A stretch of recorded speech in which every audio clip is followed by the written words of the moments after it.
سيدنا محمد وأصحاب سيدنا محمد وعلى أزواج سيدنا محمد وأزواج سيدنا محمد وعلى أزواج سيدنا محمد وأزواج سيدنا محمد وعلى ذرية سيدنا محمد ذرية سيدنا محمد وسلم تسليما تسليما كثيرا كثيرا.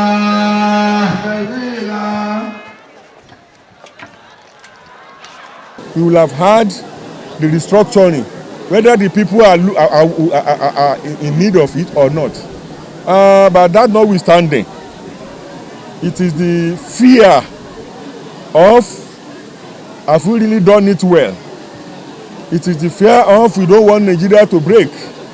That is why we are having the barrier regarding the restructuring. Restructuring is the best for Nigeria, because when you are operating under a system and the system looks defective, not productive enough, there is always a plan B, and the plan B is restructuring. We don't want the plan C to occur, and that is secession. So, and if we don't allow restructuring should focus on the fact that there must be that freedom for the state or region to develop as expected, based on the resources on ground. But today, the states are not in control of their resources.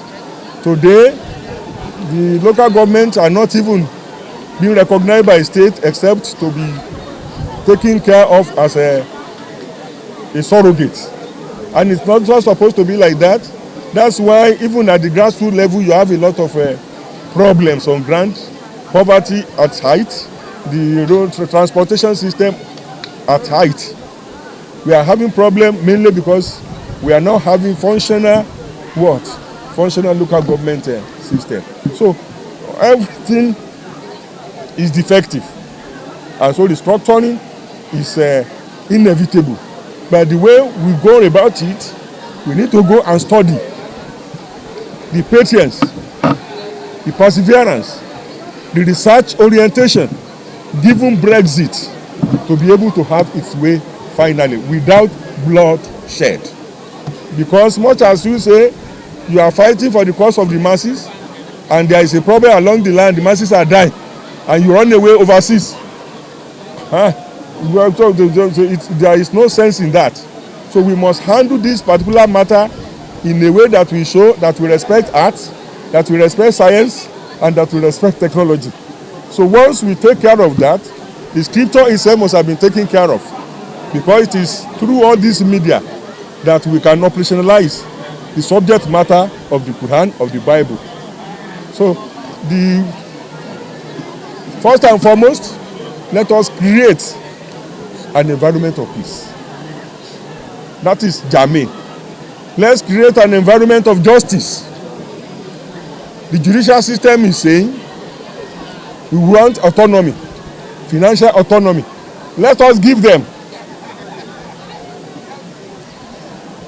The press freedom, at a time it began to be threatened, but they have suspended us.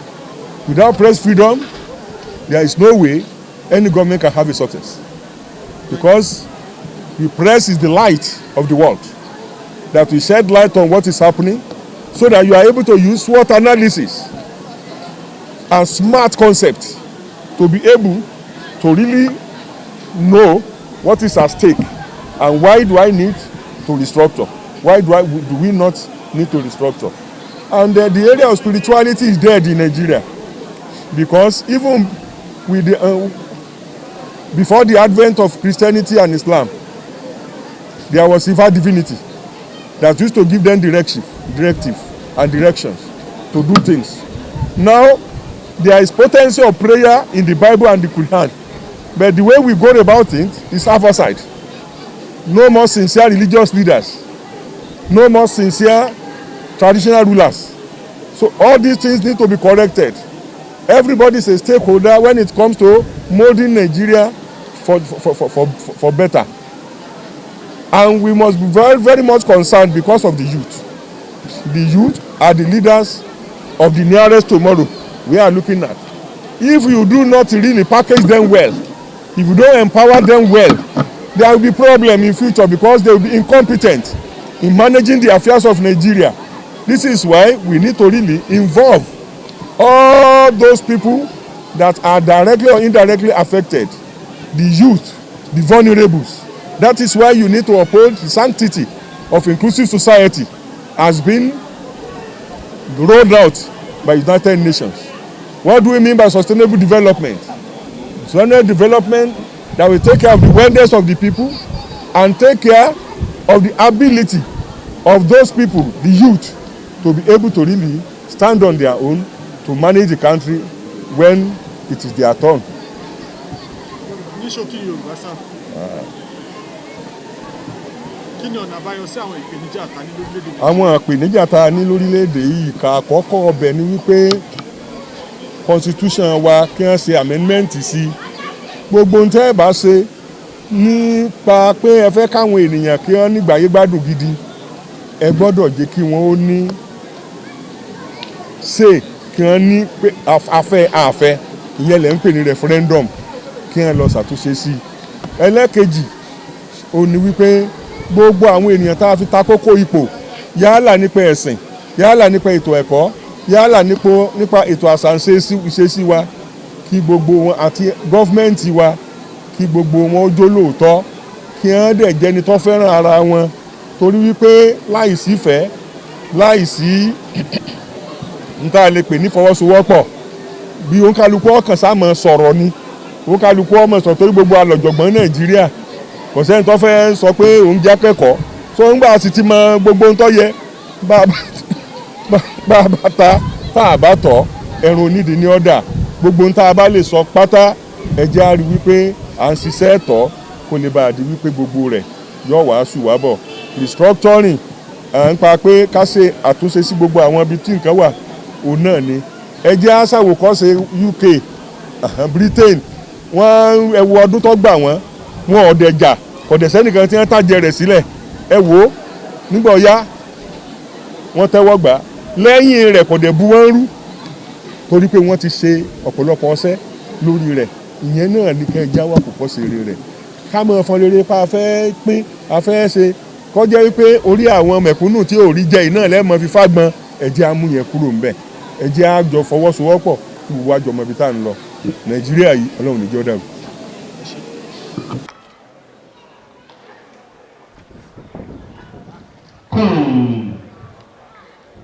متابلة الإعداد الذي تأمرنا من شهر رمضان في هذه السنة هي اتصالا وإحضارا لليلة لكي أن نفعل سائئة بيننا بالحزنة كالمفروضين أولا منها واجبة والدين على أبنائهم ليكون غدا من امرئين ثانيا تبي رابعا وقام الحكومة على الحقوق عليكم بالعدل والإيثار خامسا إن فكل ملك على الفقراء والمساكين لنمساها سوءا قتلا وقتل النفس أن راتينا الأيام للاهتزام عليها بالفقر متوائد على الخير وانتقال بدون ظلم على البرنامج والمقران عيد مبارك. Corruption, general waste of lands and properties, poverty and hunger, soaring prices of commodity with the attendant food insecurity, and diseases is that we must change from the ordinary talk shop to to that of walking the talk as change agents for necessary transformations. Good parenting must be worked on to produce real future leaders for the society. That is number one. The traditional rulers must resuscitate our culture of self-esteem and integrity. That is number two. Religious leaders need to live exemplary lifestyles and teach the scripture on peace, justice, equity, security, sustainable development, and peaceful coexistence. All these are in the scripture. Academic institutions and professional bodies must be engaged in research for restoration of lost values, while government and the rich must institutionalize the concept of philanthropy and inclusive society for a better social order of peace, security, wellness of the people, and tranquility of the minds, unity, and accelerated development. We must remove all biases and obstacles to collectively develop the nation. Happy Eid al-Fitr celebrations. Eid Mubarak. Jẹ́ òbí bẹ́ẹ̀ ṣe bẹ́ẹ̀ ìtókù fún wa ní Nàìjíríà nìyẹn. Ẹkún Ramadan tọdún yìí ni pé kí á ta ká tọ́ láti lè ṣe àtúnṣe ilẹ̀ tó ti bàjẹ́ gẹ́gẹ́ bí alátúnṣe bẹ̀rẹ̀ lórí ojúṣe òbí lórí àwọn ọmọ tó yẹ kó jẹ́ olórí fún wa ní ọ̀la. Àwọn ọba, àwọn ẹ̀míà, àwọn òbí gbọ́dọ̀ gbòòrò ìwà rere àti ṣe sí tọ́tọ́, ìfẹ́ pẹ̀lú ọmọlúwàbí tá a máa àṣà àti ṣe sí wa sí. Àwọn olórí ẹ̀sìn gbọ́dọ̀ gbé ìgbé ayé àwòkọ́ṣe rere kí wọ́n sì fìwé mímọ́ rẹ̀ lórí ọ̀rọ̀ àlàáfíà, ìdájọ́ òdodo, ètò ààbò àti ìbágbépọ̀ àlàáfíà. Káwọn ìjọba dúró lórí ẹ̀tọ́ ṣíṣe péré láàrin pẹ̀lú ẹ̀tọ́ àtètò. Káwọn olówó fi owó ṣàánú kí ìwà burúkú bí orí ìpànìyàn kó lè bá a lè kúrò láwùjọ náà ni. Ẹ jẹ́ ká jọ fọwọ́sowọ́pọ̀ lórí ìṣọ̀kan àti ìdàgbàsókè láìsí ojúsàájú nípa ètò ẹ̀tọ́ ìlànà péré láàrin. Jẹ́ ká jẹ́ òbí bẹ́ẹ̀ ṣe bẹ́ẹ̀. Ìjọba ṣe àgbéyẹ̀wò pẹ̀lú àmúlò ohun tí àwọn ọ̀dọ́ ń tà fún wípé kí àyípadà rere bá ètò ẹ̀kọ́, ìwé òfin orílẹ̀-èdè, ààbò ètò ìlera, ìpèsè iṣẹ́ fáwọn ọ̀dọ́ wa, dídínkù iná àpà nínú ìjọba ṣíṣe pẹ̀lú fòpin sí ìwà àjẹbánu. Ẹ má jẹ́ kí kú àwọn ọ̀dọ́ tó kú ní Lẹ́kí, ẹ má jẹ́ ó já sí òfò lásán. Èyí ni ọ̀nà tí àlàáfíà àdàgbàsókè fi lè wà lórílẹ̀-èdè Nàìjíríà. Ọdún ayabo Barkin Tisala. The sermon, be a change agent. This is already a rotten land. Àwítẹ́lẹ̀ tí a sì tẹ̀lé ló tí ó dàbẹ́ fún wa. Quran 30 verse 41 verses 41 to 42. A'udhu billahi minash shaitanir rajim. Bismillahir rahmanir rahim. Zahara al-fasadu fil barri wal bahri. Biman kasabat yadin nasi. Yuzibahum badan lazamilu la'allahum yarji'un.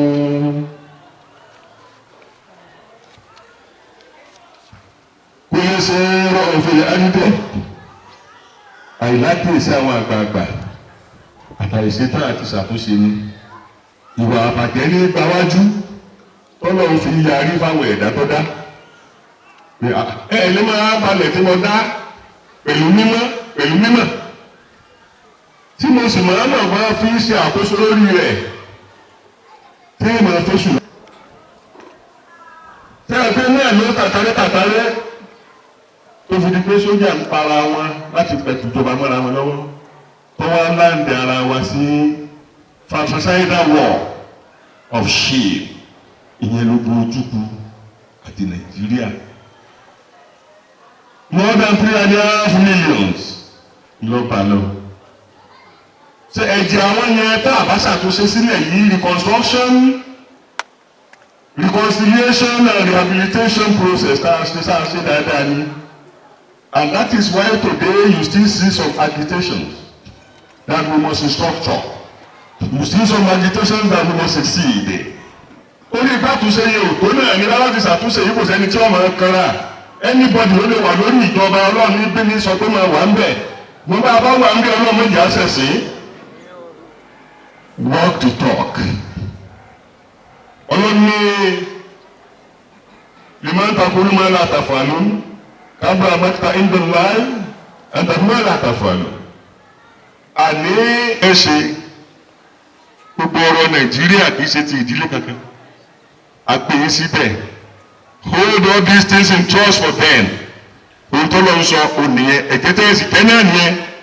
Bẹ́ẹ̀ni ọba jọ́lọ́sì yóò dẹni tí yóò lè máa dájẹ́ fúnra ẹ̀ tó lè máa rán máa ń léèwé. Ẹ̀jẹ̀ tẹ́ ẹ̀jẹ̀ fún wa nìyẹn. Ẹ̀jẹ̀ ìyọ́lọ́ ní ẹ̀múṣẹ. Ṣùgbọ́n náà wọ́n lu àwọn aráàlú kí ló dé tẹ́ ẹ̀ máa sìn mí kí n lè máa gbìjà yín kí ló dé tẹ́ ẹ̀ kò déédéé nínú ìjọsìn yín kí n lè máa gbìjà yín ibi táwọn aráàlú wà ò níyàn. Why the insecurities? A ti sọ fún wa pé bá a bá ṣe ń gbé ọ̀rọ̀ kalẹ̀ báyìí tó ń sọ ọ̀bá máa sọ ẹ̀yin ẹ máa bá wọn tuntun sọ kó má di wípé mismanagement of information will get the land more rotten. Bí èkó kẹta kúlùkù ráyìn wà kúlùkù mọ̀sùlùmí ọ̀rọ̀ yá ti bì ní àrẹ́lùfẹ́ mọ̀ sọ fún wa o. Gbogbo olúkálukú tí ń bẹ gẹ́gẹ́ bí bẹ̀rẹ̀ láti pé mo jẹ́ baálé ilé tí mo fi dé olórí ìlú tí mo fi dé olórí iléeṣẹ́ olóòní gbogbo ọlá àjábọ̀ ọba àṣẹṣe sí o. Bẹ́ẹ̀ bá ṣe táwọn èèyàn ké lábẹ́ yín ìgbé wa ọ̀dọ̀ ní Ọlọ́run ní wá o mo sì gbọ́dọ̀ dá wọn lóhùn tí n bá sì dá wọn lóhùn màá fẹ́ ṣàtúnṣe. Ajá tó ti lókè báyìí ó ṣeré inú ń bí insecurities nítorí náà kó ní kálukú wa torí olómọ́wà ń pò lónìí ọjọ́ pé ọlọ́wà ń pò lọ́la tẹ́tí ẹ̀kọ́ kọ́kọ́ ọmọ tó ṣe fẹ́ ṣe kọ́ ṣàkáǹtì èyí tẹ́sí ń bẹ́ẹ̀ ní ìsìn náà ẹ̀ lè mórí bọ́nú àkáǹtì nítorí náà kó kálukú tètè ṣe àtúnṣe. Wọ́n ní ẹ̀mọ́ játálíkà ló lè torí pọ́ játálíkà èmi Ọlọ́run gbìjà ọ̀hún gbẹ̀sà. Nítorí náà kí ni ọ̀nà àbáyọ fún wa lórí wípé restructure kí ni ń bà wá lẹ́rù lórí restructuring? Ìtí ń bà wá lẹ́rù ni pé different people with different agenda tí wọ́n fẹ́ fi restructuring achieve. So ẹ̀ ń bá dẹ̀ wá ń pò tó mọ̀ pé bá a bá ní ká gbà wọn láyè wọn lè fi pín ìlú yìí yẹlẹyẹlẹ èmi ẹ̀ bá wà ń pè yín ò ní fẹ́ kó bàjẹ́ lórí wọn gbogbo ohun tí ń fa resistance nìyẹn. Brexit ẹ̀rù bí ẹ ṣe fọ̀làjú sí gbogbo ẹ̀ tí UK wá dá dúró ẹ̀wọ̀n ọdún tó gbà wọ́n kò dé sí táàgì sílẹ̀ kankan. Bá a ṣe lè wà lẹ́yìn ní síbẹ̀ wọ́n ẹ̀kọ́ náà tá a fẹ́ gbé tọ̀ nìyẹn. Nítorí náà ọlọ́ni káwọ́lú wàsófáàtì sọ̀fà wasajirati atajira fataliyati sikira ina ìlà ọkọ làwáhid. Ó ní àwọn ẹ̀mí tá a máa sọ̀kalẹ̀ látòdì ọ̀run àwọn ẹ̀ wà professionalize dáadáa mọ́ ẹ̀yà àtúnfi ń dọ́gbọ́n sí pé tá a bá tún tọ́nà ẹ̀bùrú owó lè tó wa. State of the art equipment and professional training for security agents. Báwo ni àwọn hoodlum ó ṣe gbé ìtọ́lágbára ju ti àwọn tọ́jà tá a máa ń náà fowó gbé kalẹ̀ bóyá ní tí ẹ fi ń jà ọ̀sẹ̀ àmọ́ tuntun ẹ lọ ìjọba òṣìṣẹ́ lórí ìyẹn. Corruption and need to reform. Reformation agenda of the EndSARS youth peaceful protesters. Wọ́n ní a reform education. Wọ́n ní a reform institution. Wọ́n ní a reform youth affairs. Wọ́n ní a reform cost of governance. Wọ́n ní a reform health sector. Wọ́n ní a reform public sector service. And government itself must reform to avoid wastages in managing governance. Gbogbo èyí náà ni wọ́n ní kí a ṣiṣẹ́ ní lórí. Nítorí náà gbogbo ẹ̀yin àgbààgbà ìlú bẹ̀rẹ̀ lórí ẹ̀rín àfáà tó fi dé orí ẹ̀yìn tẹ́ ẹ jẹ́ ọba ẹ̀. Àti security ti ń ṣẹlẹ̀ yìí ọ̀pọ̀ ọlọ́run ká ọlọ́run àánú tọ́ the hands of every one of us. Wọ́n á fún wa lẹ́mìí àtúnṣe la hawla wala quwwata illa billahil aliyyil azim. Salamu alaykum.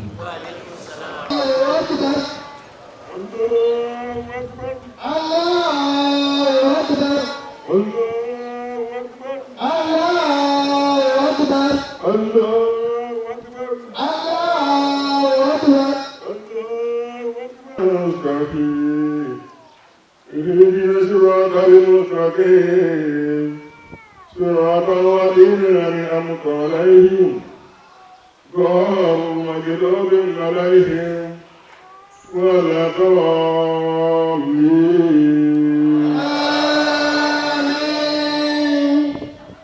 اللهم اجعلك سرا وداعي عنك وجهك الذي أنت على ذلك ورفعنا لك ذكرك وإن مع العسر يسرا إن مع العسر يسرا وإذا فرجت وإذا ربك فاركب.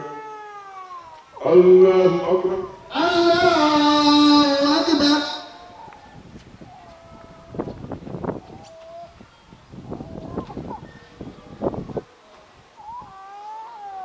الله بمن حمده ربنا ولك الحمد.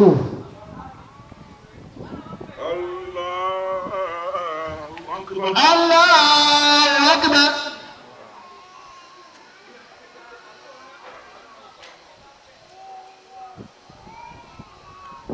الله أكبر الله أكبر. الله أكبر الله أكبر.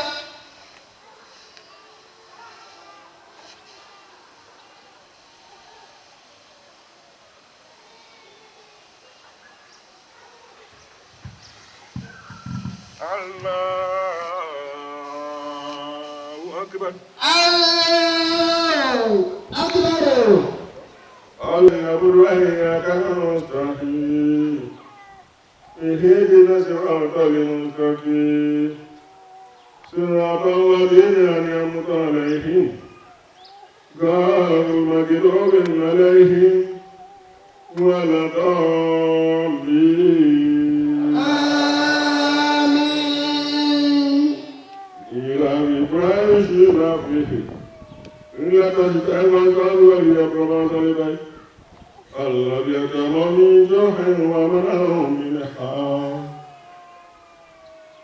الله أكبر الله. آمنوا كتب عليكم الصيام كما كتب على من قبلكم لعلكم تتقون.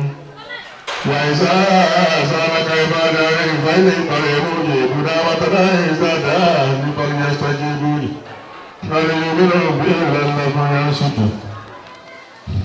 عن ابن عباس قال رسول الله أجواد الناس وكان الأجواد ويكون في رمضان حين تلقاه جبريل وكان يلقاه في كل ليلة من رمضان فيدارس القرآن ورسول الله الأجواد بالخاهر من ريحه مرسالته على من سمع على محمد وعلى آله وصحبه والأنبياء والمرسلين وجميع المسلمين والمسلمات ولله العزة والرسول والمؤمنين كتب الله كتبنا ورسولنا الله قويا عزيزا آدم صفيه لا إله إلا الله نوح نجوى لا إله إلا الله إبراهيم لا إله إلا الله موسى كلام لا إله إلا الله عيسى روح لا إله إلا الله محمد رسول الله صلى الله عليه وسلم لا إله إلا الله وإلهكم إلى واحد لا إله إلا الله الرحمن الرحيم اللهم يا سلامة الواسية يا كرم الله يا رحم الله يا سبحان الله لا إله إلا الله محمد رسول الله صلى الله عليه وسلم على الفاتحة.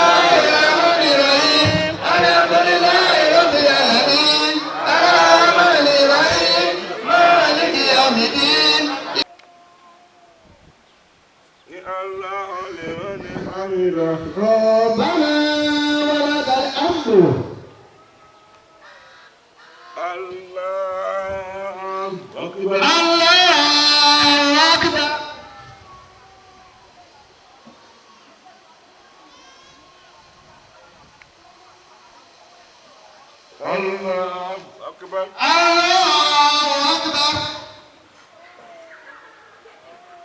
الله أكبر.